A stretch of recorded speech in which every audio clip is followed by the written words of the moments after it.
Bien, bonjour à tous, chers collègues.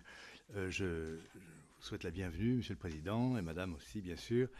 Euh, donc, je voulais vous signaler avant le début de nos échanges que cette audition est intégralement filmée et on peut la suivre en direct sur le site de l'Assemblée nationale, ce qui explique que certains députés soit sont représentés par leur assistants parlementaires, soit suivent ça en direct. C'est d'ailleurs une séance publique aussi, hein, bien sûr. Hein.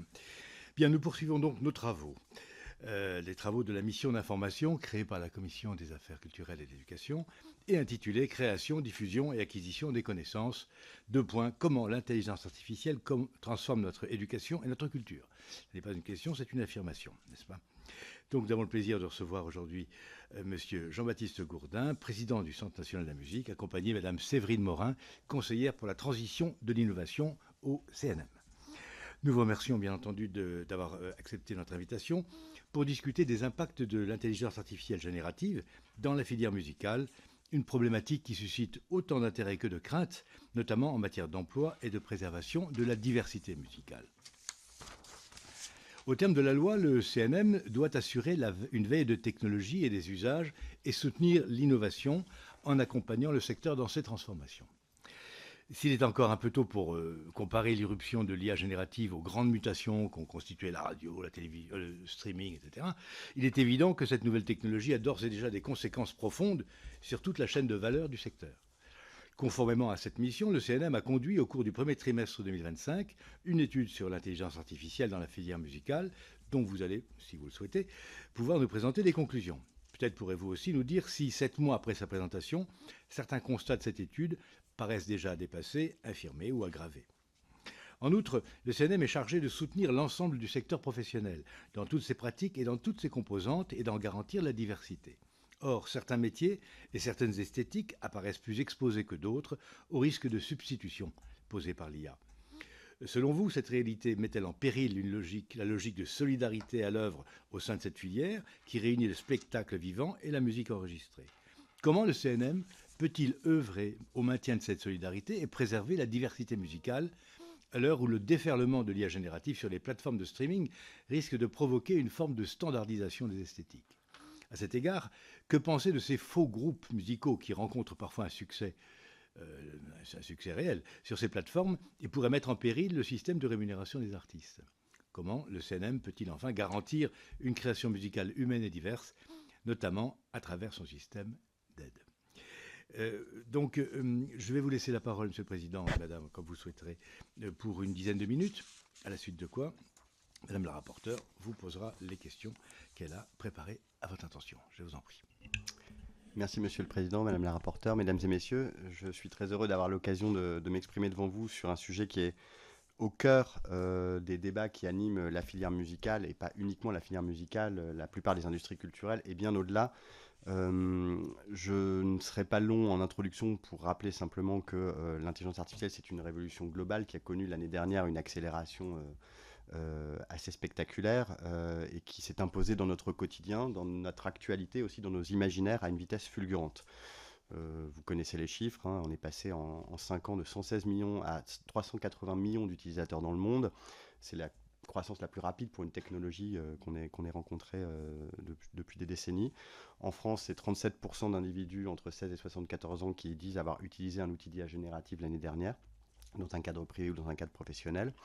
Je voudrais simplement dire que ces dernières années ont connu leur lot de marronniers technologiques, hein. Il y a eu la mode de la blockchain, des NFT, du métavers. Je crois qu'on est en présence de quelque chose de fondamentalement différent. C'est un saut technologique global qui affecte à la fois l'économie dans toutes ses dimensions et c'est encore plus important, le quotidien des gens, ce qui est très différent des autres innovations que j'évoquais à l'instant. Alors, le secteur musical est aux avant-postes de cette révolution technologique. Il l'a souvent été, en réalité, par le passé. Il suffit de se souvenir de la première révolution numérique, celle de l'Internet, du peer-to-peer, du piratage, du téléchargement, puis du streaming. Première révolution numérique à laquelle la musique s'est adaptée dans la douleur, avec retard, ce qui a occasionné d'ailleurs une destruction de valeur, là aussi spectaculaire, hein. Le marché qui a été divisé par deux en quelques années, et aujourd'hui, on n'a pas encore rattrapé le niveau de chiffre d'affaires d'avant cette crise du disque. Mais je crois que la révolution de l'IA est profondément différente parce qu'elle ne touche pas Contrairement à la révolution du peer-to-peer, du téléchargement ou du streaming, elle ne touche pas la diffusion ou la distribution de la musique, elle touche la création elle-même. C'est pas la première fois qu'une innovation technologique transforme le processus créatif. On peut repenser, en remontant très loin, à l'invention du pianoforte, ou plus près de nous, au sampler, à l'autotune. Mais je crois que ça va de soi que cette révolution, la révolution de l'IA générative, est d'une autre ampleur, d'une autre nature, et qu'elle est, je crois, vous me demandiez s'il était trop tôt de dire si elle était d'une ampleur comparable à celle du streaming. Je crois qu'elle est d'une ampleur 100 fois supérieure. 100 fois supérieure. Et pour moi, elle est comparable, s'il faut trouver un précédent historique, elle est comparable à l'invention de la notation musicale, par exemple. Dans la musique, l'intelligence artificielle est déjà là. Ce n'est pas une utopie, une perspective de la science-fiction, elle est déjà là. En quelques mois, des outils spécialisés comme Suno ou Udio, dont vous avez dû entendre parler dans cette commission, se sont démocratisés, des outils spécialisés dans la création de musique artificielle. Et puis, aujourd'hui, depuis quelques semaines, quelques mois, les mastodontes de l'intelligence artificielle, que ce soit OpenAI, Anthropic, Google, Microsoft, ont tous lancé ou annoncé leurs propres outils spécialisés dans la création musicale. Le chiffre qui revient souvent, c'est celui qui est mis en avant. Alors, je m'empresse de dire que ce ne sont pas des chiffres CNM et que donc je ne peux pas en attester la fiabilité, mais les chiffres qui sont publiés par Deezer, plateforme de streaming basée en France, indique que 40% aujourd'hui des contenus qui sont mis en ligne chaque jour sur cette plateforme sont intégralement créés par intelligence artificielle. 40%. C'était encore 20% il y a quelques mois. Ça va à toute vitesse. Autre remarque, en termes de qualité pure, de qualité perçue, technique, ces contenus sont absolument indiscernables de la musique d'origine humaine. Ce qui ne préjuge pas de leur valeur artistique, mais d'un point de vue technique, personne ne sait faire la différence. Ce qui est une grande différence avec les contenus vidéo ou les contenus textuels. Un œil avisé peut faire la différence, peut repérer un texte qui a été généré par l'IA. La musique, c'est impossible. L'IA est devenue un sujet incontournable des tables rondes de la filière. Je crois comprendre que votre mission se concentre sur ce qui fait vraiment la nouveauté et ce qui fait le cœur du débat, c'est-à-dire l'IA générative. Il ne faut jamais perdre de vue que l'IA, mais vous le savez, ne se réduit pas à l'IA générative et que l'IA peut être, c'est largement évoqué dans notre étude, l'étude que vous avez eu la gentillesse d'évoquer dans votre introduction. Elle ne se centrait pas spécifiquement sur l'IA générative, elle évoquait l'intelligence artificielle dans toutes ses dimensions et montrait qu'au-delà de l'IA générative qui touche à ce processus créatif, l'IA pouvait être un outil formidable au service de la connaissance des publics, de la recommandation, de la gestion de droits, de la fiabilisation, de l'enrichissement des métadonnées. Tout ça, il ne faut jamais le perdre de vue quand on parle d'intelligence artificielle, mais je crois que ce n'est pas le sujet de nos échanges aujourd'hui. L'IA générative qui vous occupe soulève dans la musique des questions spécifiques, avec parfois une tendance dans le débat, en tout cas dans le débat grand public, à les amalgamer. C'est pour ça que si vous le permettez, je voudrais bien les distinguer. Pour moi, il y a vraiment deux séries de questions qu'il ne faut surtout pas mélanger, qui peuvent se rejoindre, mais qui sont distinctes. La première, c'est celle en amont de la question du consentement des ayants droit et de la rémunération des créateurs au titre de l'utilisation de leur œuvre par les fournisseurs d'IA pour l'entraînement de leurs algorithmes. Puisque chacun sait comment fonctionne un algorithme d'IA, il s'entraîne sur des œuvres préexistantes, en l'espèce des œuvres créées par des artistes humains. Et ils l'ont fait toutes ces dernières années sans autorisation et sans rémunérer les ayants droit. C'est un sujet qui n'est pas propre à la musique, qui est transversal à la culture, qui fait l'objet d'une concertation, qui a fait l'objet d'une concertation sous l'égide du ministère de la Culture, qui est très juridique, qui appelle une réponse à l'échelle au moins européenne, sinon mondiale, soit une réponse par le marché. Et on a vu ces derniers mois beaucoup de plateformes, de fournisseurs d'IA signer des accords avec des ayants droit importants du secteur musical. Donc réponse par le marché ou réponse par le droit. Et vous le savez, il y a des discussions en cours au Parlement européen autour, alors c'est très technique et je m'empresse de préciser que le CNM n'a pas d'expertise spécifique sur ces questions de propriété intellectuelle, mais autour de la question de savoir si l'exception text and data mining, fouille de données, pouvait être invoquée par les fournisseurs d'IA pour moissonner des contenus sans rémunérer leurs ayants droit, sans solliciter leur autorisation. Et un débat qui a rebondi récemment autour de la notion de présomption d'utilisation des œuvres, évoquée par les travaux du CSPLA et reprise dans le rapport d'Axel Voss au Parlement européen. Bon, sujet donc très juridique sur l'amont.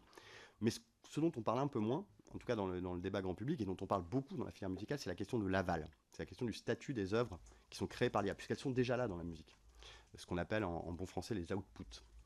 Et ça soulève d'abord une question juridique. Est-ce que ces outputs, ces œuvres, contenus créés par l'IA sont protégés au sens de la propriété intellectuelle? Est-ce qu'un simple prompt suffit à caractériser une intention artistique, à remplir la condition d'originalité? Vaste question sur laquelle les juristes ne sont pas d'accord entre eux. Hein. Ensuite, une question technologique qui est celle de la détection. Comment détecter ces contenus? Aujourd'hui, on a en France au moins 2 champions français de la détection, avec Deezer d'un côté, la plateforme de streaming, mais qui a développé son propre outil de détection, et puis la filiale de l'IRCAM qui s'appelle IRCAM Amplify, qui a développé son propre détecteur qu'elle met sur le marché à la disposition d'autres acteurs commerciaux. Mais ce n'est pas la question seulement du comment, c'est la question du par qui. Est-ce que c'est aux plateformes de streaming de faire cette détection? Est-ce qu'il faut une solution commune? Est-ce qu'il faut un tiers de confiance? C'est aussi la question du jusqu'où. C'est quoi un contenu généré par l'IA? Tout le monde est d'accord sur les contenus 100% générés par l'IA, mais toute la zone grise de contenu où il y a un geste artistique, mais que ce geste artistique est enrichi par l'IA pour rajouter une ligne de basse, pour améliorer les paroles ou que sais-je. Est-ce que là, on est encore dans de la création humaine ou déjà dans de la création artificielle? Est-ce qu'on peut aller au-delà de la simple détection et identifier précisément les œuvres qui ont été utilisées comme source d'inspiration, qui est la question suivante, au-delà de la détection? Donc beaucoup de questions techniques, technologiques, et puis surtout une question économique. Et cette question économique, elle est assez simple à formuler, elle est très difficile à répondre. C'est une fois qu'on a détecté, qu'est-ce qu'on fait? Premier niveau, l'information de l'utilisateur. Il me semble, c'est un avis personnel, que l'utilisateur a le droit de savoir quand il écoute la musique si cette musique a été créée par l'IA ou par un être humain. Deuxième question, la visibilité. Quelle place pour ces contenus 100% IA dans les algorithmes de recommandation, dans les playlists éditoriales des plateformes? Troisièmement, la question de la rémunération. Le modèle actuel, vous le savez, dans le streaming, il est fondé sur une répartition au prorata du nombre de streams. Donc on fait la somme de tous les streams de tous les utilisateurs de la plateforme et puis chaque œuvre ou chaque contenu est rémunéré à hauteur du nombre de streams qu'il a suscité. Est-ce qu'il faut aujourd'hui, c'est un débat dans la filière musicale, instaurer une décote pour les œuvres générées par l'IA en considérant qu'elles ont moins de valeur? Au-delà, certains se posent même la question du nettoyage des catalogues. Est-ce qu'il ne faut pas retirer ces contenus qui de fait polluent un peu l'expérience utilisateur? Je reviendrai sur le point de vue de l'utilisateur parce que je pense qu'il faut vraiment l'avoir à l'esprit. Qui génère aussi des coûts de stockage, parce que ces centaines de milliers de contenus qui sont téléchargés chaque jour sur les plateformes, il faut bien les stocker, ça a un coût aussi écologique. Et puis le lien avec la fraude et le lien avec la manipulation des streams, qui est un sujet que le CNM connaît bien puisqu'il a conduit une étude en 2022. Là encore, je cite les chiffres de Deezer, moi je n'ai pas de chiffres CNM. Selon Deezer, 80% des contenus 100% IA qui sont mis en ligne sur la plateforme sont associés à des comportements frauduleux, c'est-à-dire à des comportements qui consistent à simuler des écoutes qui sont en fait pas des écoutes humaines mais qui sont des écoutes par des robots pour ponctionner une partie des revenus et donc en fait détourner les revenus des créateurs vers les petits malins, si vous me passez l'expression, qui ont prompté, qui ont créé un contenu uniquement avec un prompt. Sur tous ces sujets, chaque plateforme a sa doctrine, c'est ça qui est intéressant. Il n'y a pas de réponse commune, unifiée entre les plateformes musicales. Les choses bougent très vite. Les positions de chaque plateforme évoluent. Mon sentiment, c'est qu'on a besoin de règles communes qui soient édictées collectivement et non pas imposées unilatéralement par les acteurs les plus puissants, sinon ça se fera évidemment au détriment de la diversité musicale. Et puis je crois qu'il faut aussi, mais là ça devient vraiment très technique, je crois qu'il faut se poser la question du rôle des distributeurs et des agrégateurs qui sont les intermédiaires entre ceux qui créent les contenus et les plateformes de streaming. Je crois que, je ne suis pas le seul à le dire d'ailleurs, que la question du rôle de la moralisation, si je peux m'exprimer ainsi, du rôle des agrégateurs doit être posée, parce que c'est aussi à eux, je pense, de faire le tri dans ce qu'ils envoient aux plateformes et pas nécessairement aux plateformes en aval de faire le tri elles-mêmes. Alors ces deux sujets, aval et amont, ils sont interdépendants, parce que si on règle le problème de la rémunération des artistes en amont, ça va fondamentalement modifier le modèle économique et je crois que ça va sans doute contribuer à endiguer l'afflux de contenu IA, puisque l'équation économique sera modifiée. Aujourd'hui, il est tellement facile de créer un contenu avec un prompt gratuitement pour la bonne et simple raison que les fournisseurs d'IA, ne payant pas les ayants droit, ne facturent pas cette prestation à leurs utilisateurs. C'est bien qu'il est facile d'inonder la plateforme avec du contenu créé pour rien et d'espérer gratter, pardon pour l'expression, récupérer en contrepartie des revenus même infimes, mais qui mis bout à bout peuvent faire des sommes significatives. Le jour où, je l'espère prochain, les fournisseurs d'IA rémunéreront les ayants droit, il ne sera plus gratuit de créer un contenu et donc l'intérêt économique de l'opération sera moindre. Néanmoins, je crois que ces deux sujets, s'ils sont liés, ils ne sont pas réductibles l'un à l'autre et qu'il ne faut pas les mélanger, ils sont complémentaires. Si on se focalise uniquement sur la question de la rémunération des ayants droit en amont, à terme, ça revient à accepter en aval que les artistes finalement soient relégués au simple rang de fournisseurs de matières premières, une matière première qui serait digérée et transformée par les moteurs d'IA. Et je crois que c'est un monde dont personne ne veut. Et c'est là-dessus que je voudrais dire un mot, s'il me reste encore un peu de temps. La question de savoir qui va être le juge de paix dans cette affaire est importante. On le voit bien, la régulation est prise de court par la fulgurance de l'innovation. En fait, on est en train de se demander quel cadre inventer, mais un cadre pour des usages qui ne sont pas des usages prospectifs, qui sont déjà là. C'est évidemment à l'échelle mondiale que les solutions vont se dessiner. Il ne faut pas sous-estimer la dimension politique et géostratégique de ces questions. Elles touchent finalement au rapport de force entre une industrie technologique largement dominée par les États-Unis et les pays asiatiques et les industries culturelles et créatives dans lesquelles l'Europe conserve une position forte. Mais au-delà de ces considérations économiques, ce qui se joue, c'est finalement la valeur économique, mais même symbolique, qu'on accorde à la culture et à la création, le rapport qu'on entretient à la technologie. La France et plus largement l'Europe ont toujours défendu l'idée que l'acte de création est inhérent à l'être humain et que l'œuvre de l'esprit ne peut pas être traitée comme une marchandise, si bien que la France et l'Europe ont, je crois, une voix singulière à faire entendre sur ces débats. Mais je voudrais dire qu'au-delà de savoir si c'est le marché ou le droit qui va faire office de juge de paix, moi j'ai une conviction assez personnelle, c'est qu'à la fin ce sont toujours les usages et donc les utilisateurs qui décident. Pas la technologie, pas les entreprises, que ce soit les géants du numérique ou les ayants droit, pas les gouvernements non plus. Or aujourd'hui, beaucoup de signaux faibles montrent que les utilisateurs, le grand public, n'est pas demandeur de ces contenus 100% artificiels. Je ne crois pas qu'il y ait une demande à laquelle cette innovation réponde. D'abord, ces contenus aujourd'hui représentent une part infime des écoutes, moins de 1%. C'est 40% de ce qui est mis en ligne, mais c'est 1% de ce qui est écouté, et même moins sans doute. Vous évoquiez le succès de certains groupes qui n'existent pas. Je pense par exemple à Velvet Sundown qui avait défrayé la chronique l'été dernier. C'est intéressant de voir la réaction des utilisateurs quand ils ont découvert que ce groupe n'existait pas. Réaction très négative, le sentiment d'être trompé. Parce que je crois, enfin nous on le voit tous les jours au CNM, il y a un attachement du public à l'incarnation, à la singularité de l'artiste. On le voit dans l'engouement pour le spectacle vivant. Ce que le public recherche, c'est pas juste un contenu à écouter, c'est l'univers d'un artiste, c'est une voix singulière, c'est une personnalité. Et vous regardez toutes les grandes stars, qu'elles soient françaises ou internationales, elles réussissent par la musique qu'elles produisent, mais aussi par l'imaginaire qu'elles créent autour de leur personnalité. Et ça, une IA ne peut pas le faire. Si bien que, c'est la petite note d'optimisme sur laquelle je voudrais presque terminer, cette idée d'une grande substitution de la création humaine par la création artificielle, moi je crois qu'elle ne se produira pas si le public n'en veut pas. Et je crois que fondamentalement, le public n'en veut pas. Il y a un effet de curiosité, il y a un petit effet de mode. C'est vrai que tout le monde est pris de vertige quand on écoute des choses qui ont l'air extrêmement bien produites. Mais en réalité, à terme, ce qu'il faut se demander, c'est est-ce que le public a envie d'écouter de la musique créée par des robots? Moi, j'en doute fort. D'autant que cette submersion, cette substitution, si elle devait avoir lieu, elle n'est pas soutenable à terme. Vous avez auditionné des scientifiques. Beaucoup de scientifiques expliquent que le jour où l'IA ne pourra plus s'entraîner que sur des contenus eux-mêmes générés par l'IA, elle dégénérera. Elle a besoin de ce renouvellement perpétuel de la création qui ne peut venir que de l'humain. Alors j'avais prévu de dire quelques mots sur le rôle du CNM dans tout ça. J'ai déjà beaucoup parlé, donc je peux m'interrompre là et laisser la place aux questions, ou comme vous voulez.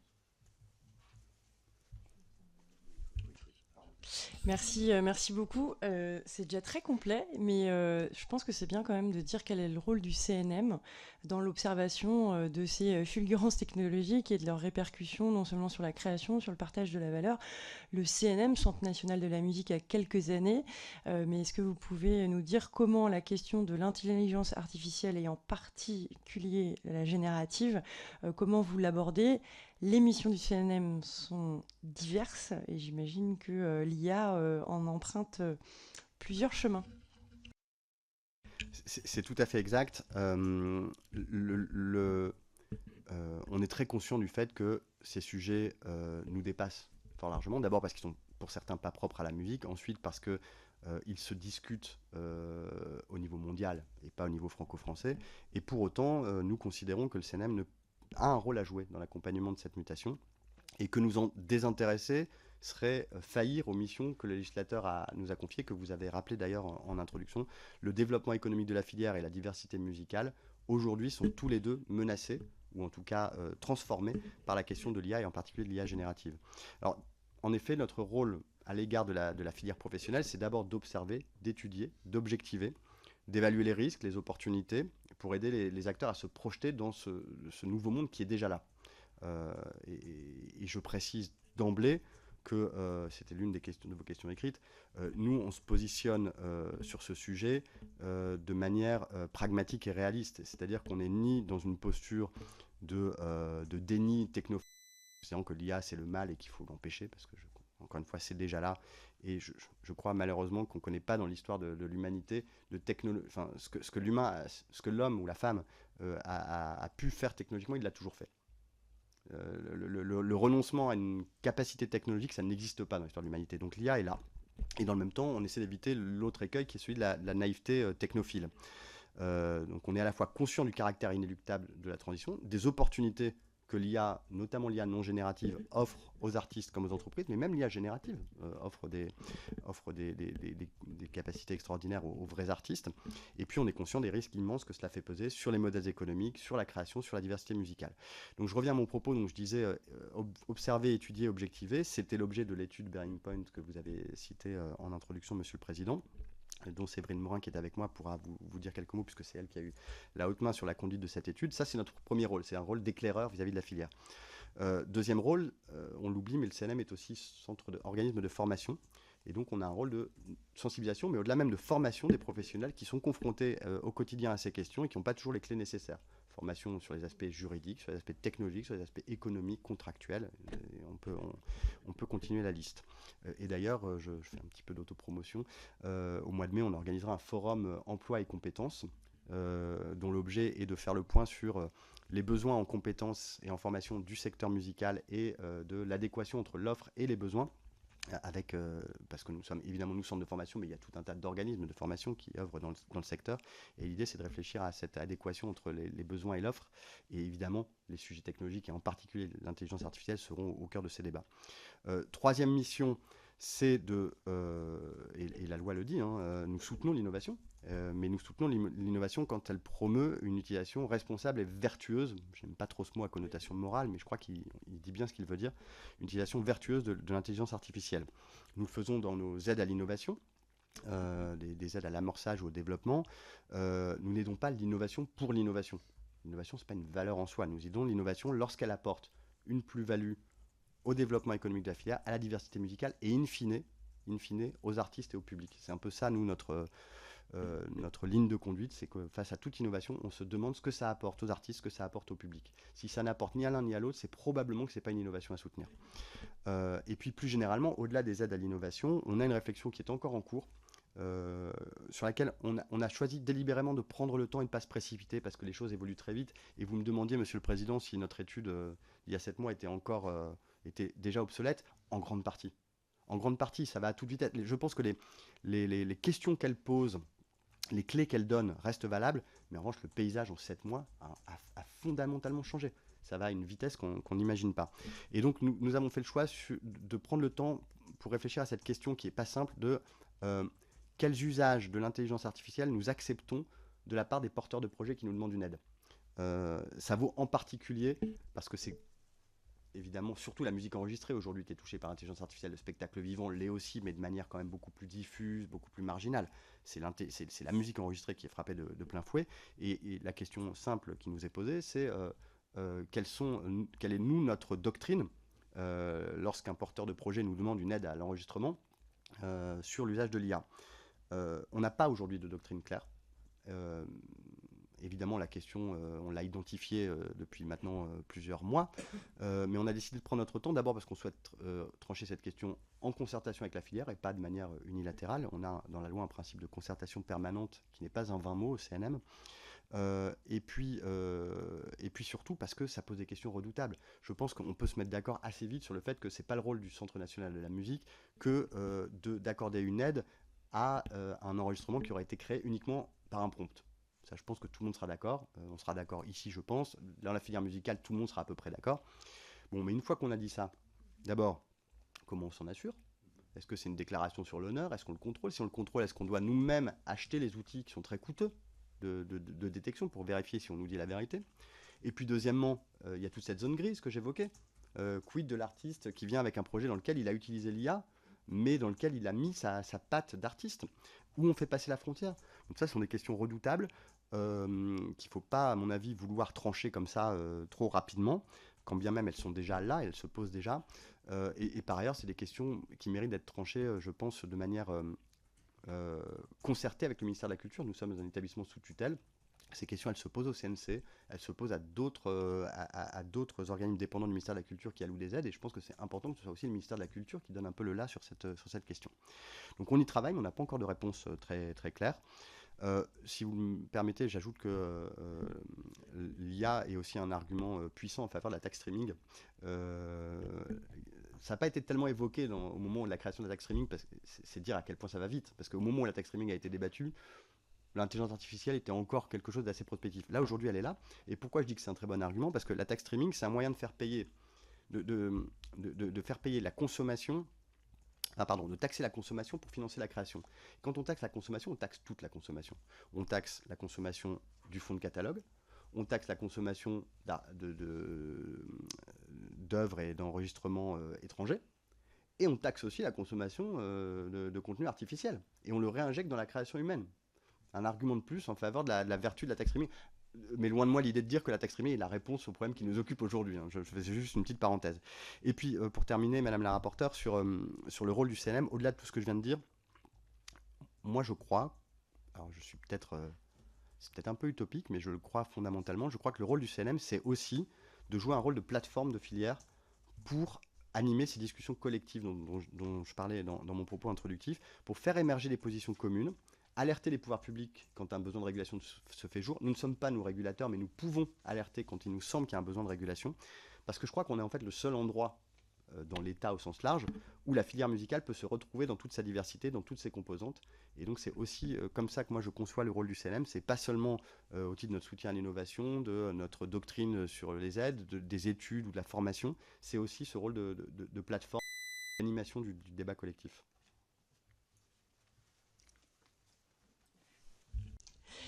Merci beaucoup. Sont bien mis en valeur ce qui avait prédestiné à la création du CNM.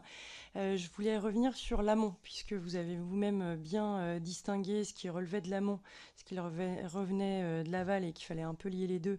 On a beaucoup parlé de l'amont en général. Vous avez rappelé qu'aujourd'hui, on avait encore au Parlement européen des discussions à savoir s'il fallait respecter ce qui était dans la directive droit d'auteur de 2019 qui permettait de pouvoir fouiller des textes, des données, dont des œuvres musicales.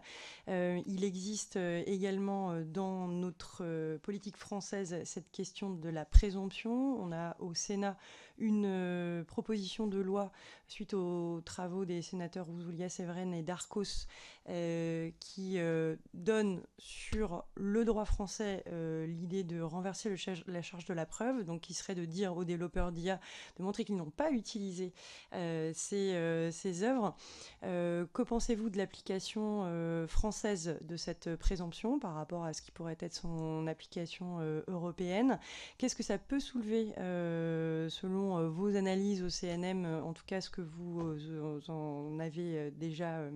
Est-ce que vous avez déjà regardé cette question? Je sais que la proposition de loi fait l'objet d'une saisine du Conseil d'État pour en vérifier la stabilité et la solidité juridique, mais concrètement, ce que vous constatez, vous aussi, parmi les acteurs de la filière musicale, comme espoir ou doute sur cette voie à poursuivre en droit français? Alors, je vais être très prudent dans ma réponse, d'abord parce que nous n'avons pas de compétences de régulation, que donc nous n'avons pas d'expertise en droit de la propriété intellectuelle. Cette expertise, elle est au ministère de la Culture, au secrétariat général, elle n'est pas du tout au CNM, et c'est très bien ainsi, d'autant plus que cette question, elle n'est pas propre à la musique.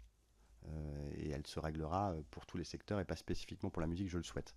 Je peux vous donner quelques convictions là, personnelles, qui ne sont pas réellement des positions institutionnelles du CNM.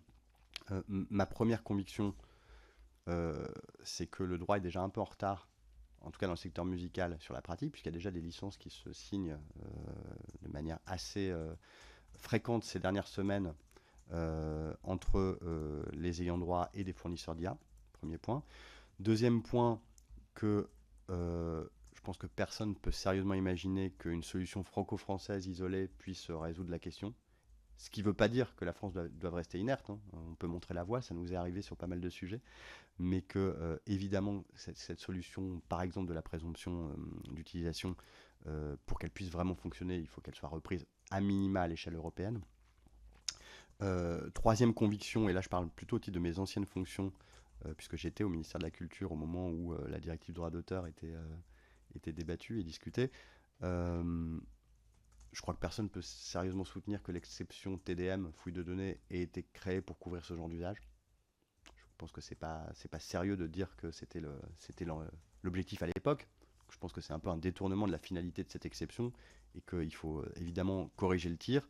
Ensuite, sur la réponse technique, la pertinence de cette réponse technique consistant à renverser la charge de la preuve et à présumer qu'un fournisseur d'IA a utilisé des œuvres, moi je ne me prononcerai pas parce que je ne connais pas assez le débat technique. Ce que je sais, c'est qu'il y a un enjeu de transparence, et ça toute la filière nous le dit. J'ai parlé de la transparence vis-à-vis de l'utilisateur, mais en amont, il y a un enjeu de transparence, c'est-à-dire ce que demandent les ayants droit, avant même de discuter rémunération, c'est d'être informés du fait que leurs œuvres ont été utilisées pour entraîner les moteurs d'IA. Et ça, je crois que on peut difficilement, au plan moral comme au plan économique, contester la légitimité de cette demande des ayants droit. Voilà. Alors ensuite, est-ce que la présomption est la bonne réponse ou pas? Moi, je constate qu'il y a plutôt un consensus, en tout cas dans la filière musicale, pour considérer que c'est une bonne solution. Moi, je n'ai pas d'avis personnel sur la question. Merci beaucoup. Vous parliez de la transparence. C'est vrai que déjà de savoir si les œuvres ont été utilisées, c'est important. Au moment du règlement sur l'intelligence artificielle avait été évoquée une hypothèse que j'ai reprise dans le cadre des travaux de la Commission des affaires européennes, qui était de pouvoir instaurer un tiers de confiance au niveau européen qui, d'une part, pourrait recevoir soit une autorisation, soit un droit de retrait, enfin l'exercice d'un droit de retrait effectif sur les œuvres, c'est-à-dire que les ayants droit, les créateurs pourraient dire j'autorise ou j'autorise pas l'utilisation de ces œuvres, et de l'autre côté, ce tiers de confiance recevrait aussi la déclaration en transparence mais sans publicité des données, pas seulement un résumé suffisamment détaillé, mais de l'intégralité des données par les fournisseurs d'IA, tout en respectant peut-être ce qu'on appelle le secret des affaires, qui cette fois-ci pourrait être convoqué, on va dire légitimement, en disant qu'ils sont transparents, mais on ne livre pas à leurs concurrents l'intégralité de ces données. Qu'en pensez-vous? Qu'est-ce que ça soulève éventuellement comme obstacle? Quels sont le réalisme et la possibilité de ce tiers de confiance?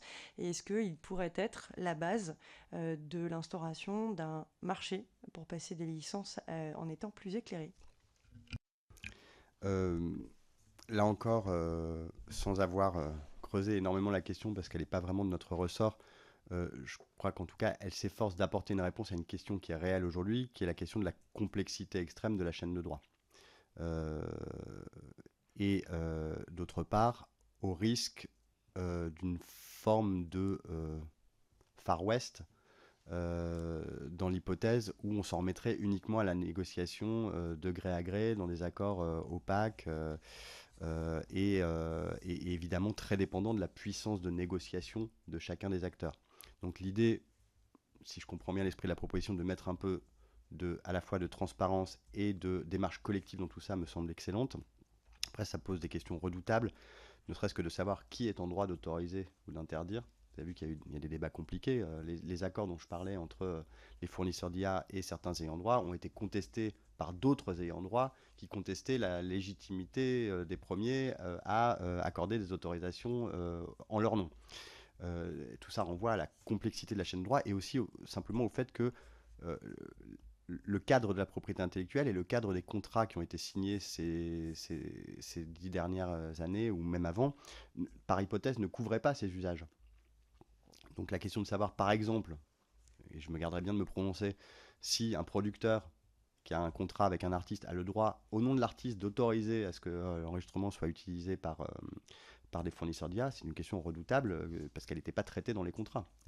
Et donc si on allait vers une solution telle que celle que vous esquissez, on n'échapperait pas non plus à la question de savoir auprès de qui ce fameux tiers de confiance doit solliciter les autorisations.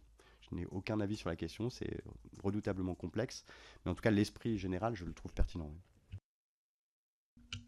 Merci beaucoup. Vous avez mentionné qu'il y avait des licences qui, ces dernières semaines, étaient passées entre des ayants droit dans le domaine musical et des fournisseurs d'IA. Est-ce qu'à votre connaissance, ces licences portent uniquement sur l'exploitation en amont de ces œuvres, ou est-ce qu'il intègre aussi toute la chaîne de valeur qui irait de l'amont jusqu'à l'aval? Très bonne question. Malheureusement, ces accords sont protégés par le secret des affaires, donc moi je n'en connais pas le détail au-delà de ce qu'on peut lire dans la presse spécialisée. Je comprends que l'objet de ces accords, c'est essentiellement de s'intéresser à la question de l'amont, en effet, mais qu'il y a derrière des réflexions, pas forcément au niveau français d'ailleurs, au niveau mondial, pour encadrer aussi l'utilisation en aval qui peut être faite par ces fournisseurs d'IA des contenus qu'ils produisent. Par exemple, une idée que j'ai vue mentionnée dans la presse spécialisée, c'est l'idée que les contenus artificiels qui seraient générés par un fournisseur d'IA après avoir conclu des accords avec les ayants droit ne pourraient pas être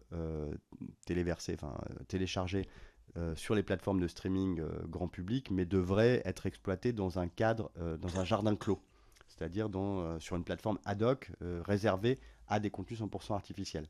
Donc, je ne sais pas si cette idée va prospérer, mais ça répond à votre question. Je crois que la filière musicale a bien compris qu'il fallait aussi s'intéresser à la question des outputs, comme on dit, et qu'il y a des négociations aussi sur ce point-là.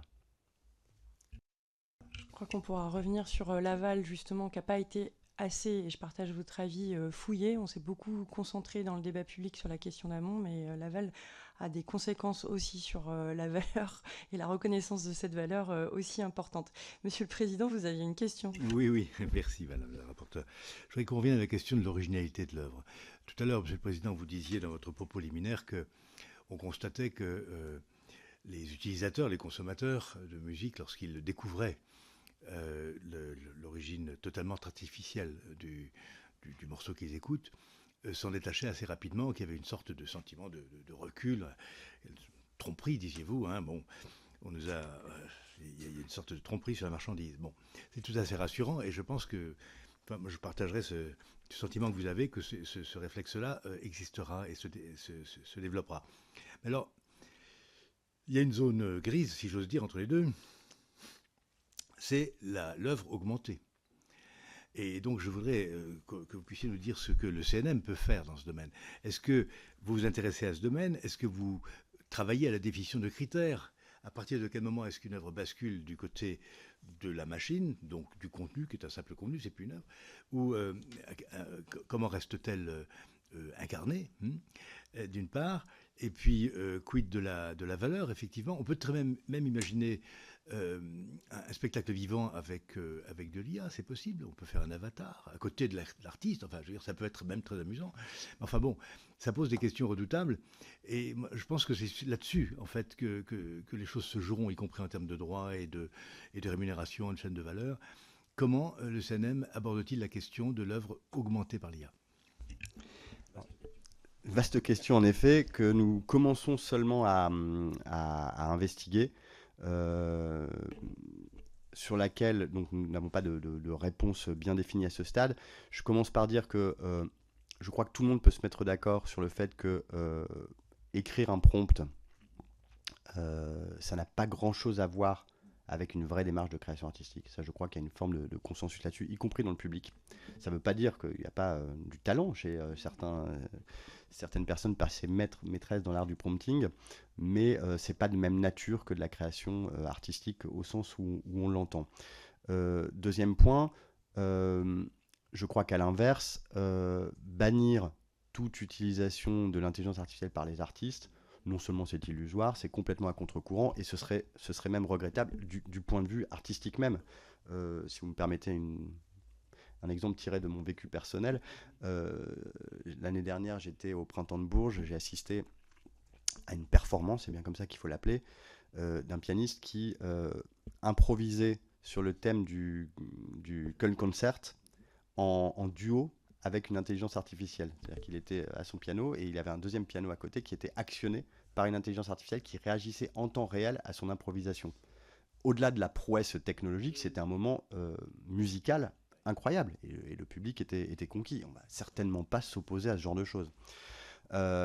Donc, une fois qu'on a pris ces deux exemples extrêmes, le simple prompt et le pianiste qui improvise en duo avec une IA, il y a comme vous le disiez, toute cette zone grise qu'aujourd'hui personne ne sait, au sein de laquelle personne ne sait tracer une frontière nette. Nous, on est un peu protégé à ce stade par une règle toute basique de nos aides, c'est que quand on aide un projet d'enregistrement phonographique, on demande les contrats d'engagement des artistes. Et donc, il y a toujours un artiste qui est payé. S'il n'y a pas d'artiste qui est payé, il ne peut pas y avoir d'aide au CNM. Donc déjà, c'est une première réponse. Quelqu'un qui viendrait avec un contenu qu'il a créé par un prompt, de toute façon, ne serait pas éligible à notre aide parce qu'il ne pourrait pas produire un contrat d'artiste ou en tout cas une rémunération versée à un artiste. Mais ça ne répond pas du tout à l'entièreté de votre question. C'est quelque chose sur lequel, je crois, il faut se garder de légiférer, avec des guillemets, de manière trop précipitée, parce que les choses bougent à une vitesse folle. Et c'est surtout une question que nous, on veut encore une fois résoudre avec les professionnels de la musique, pour être au plus près de la réalité des usages. C'est une question qui va se poser également aux organismes de gestion collective, donc on a envie aussi de discuter avec eux pour savoir comment ils vont la résoudre. Et je ne crois pas, pour ma part, à l'idée qu'il y aurait un pourcentage d'intelligence artificielle en deçà duquel on serait de la culture et de la création et au-dessus duquel ça n'en serait plus. Je crois que c'est un peu plus compliqué que ça, malheureusement ou heureusement. Peut-être une réflexion plus qu'une question pour aller dans votre sens. C'est-à-dire qu'il y a quelques mois, on avait encore des acteurs qui disaient qu'il faudrait pouvoir estampiller un contenu qui aurait fait même l'utilisation minimale de l'IA générative. Voilà, de dire un peu comme la marque rouge, on n'en est plus là. J'ai l'impression que c'est beaucoup moins revendiqué. Par contre, il existe encore ces revendications de pouvoir ne pas mettre à contribution les financements publics, les subventions pour ça. Je crois que vous nous avez dit que c'est encore en réflexion, qu'il y a déjà des réflexes que vous avez intégrés. Je trouve que c'est plutôt rassurant et pour moi, il est important de montrer que le Centre national de la musique sait porter ça, d'autant plus que, et vous l'aviez dit lors de votre introduction, le secteur musical, c'est sans doute le secteur des industries culturelles qui a été le plus percuté et le plus durement par des révolutions numériques. Il y a peut-être cette résilience dans la musique qui pourra nous inspirer demain et que le CNM portera, en tout cas à l'attention des pouvoirs publics. Ça me paraissait important de vous recevoir aujourd'hui. Merci beaucoup pour votre contribution. Très bien, merci Madame le rapporteur. Monsieur le Président, Madame, merci beaucoup pour votre contribution à notre réflexion, à nos débats. Bon, nous avons bien avancé. Moi, je reste, comment dirais-je, rassuré par le fait que, d'une certaine manière, l'œuvre musicale est irréductiblement liée à l'incarnation humaine et qu'elle demeurera toujours, parce que, au fond, on a besoin de ça, nous qui sommes les auditeurs, elle demeurera toujours une œuvre humaine. Et ça, c'est une chose fort rassurante. Merci infiniment. Merci Monsieur le Président, Madame la rapporteure, Mesdames et Messieurs. Merci de votre écoute.